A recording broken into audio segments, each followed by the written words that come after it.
الله. السلام عليكم ورحمة الله وبركاته. كسر دو ويل ميديا. هدي أي تهاي مركي كوه رئيسي أتصاب وقتو كنال كينا سبسكرايب نوصار جنبالي الكفرو سيادة وصعته 10 حنا أن سوقلين دونو.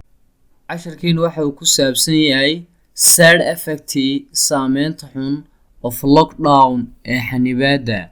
Side effect saameynta xun of lockdown ee xanibaada. The number of COVID-19 patients tirada bukaanka COVID-19 were increased day by day way kordhisay maalinba maalinta ka dambeysa and hence sidaa daraadeed the lockdown xanibaadu has been extended waa la kordhiyey for a long time period waqti aad u dheer although inkastoo the lockdown xanibaadu was implemented loo fulinayay to prevent si looga hortago COVID-19 xanuunka COVID-19 prolonged lockdown xanibaadoo dheeraatay will have many side effects waxay keentay saameyn xun in the society bulshada dhexdeeda.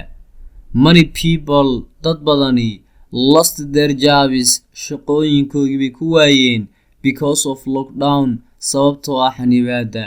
This will have negative impact tani saameyn xun bay ku keentay on the country's economy dhaqaalaha wadamada saameyn xun bay ku keentay.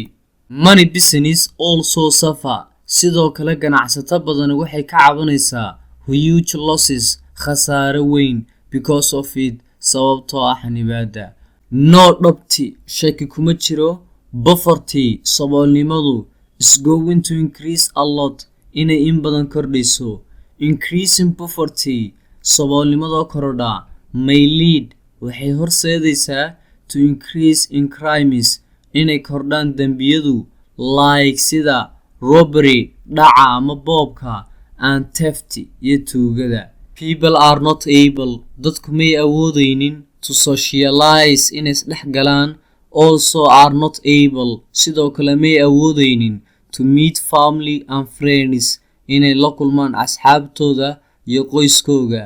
This can lead to stress tani waxay horseeday warwar. People are trapped dadku waxay ku xayirnaayeen in their homes guryahooga with the fear iyagoo cabsi ka qaba of COVID-19 xanuunka COVID-19. All these things dhammaan waxyaabahani are causing stress waxay keeneen warwar among people dadka dhexdooda.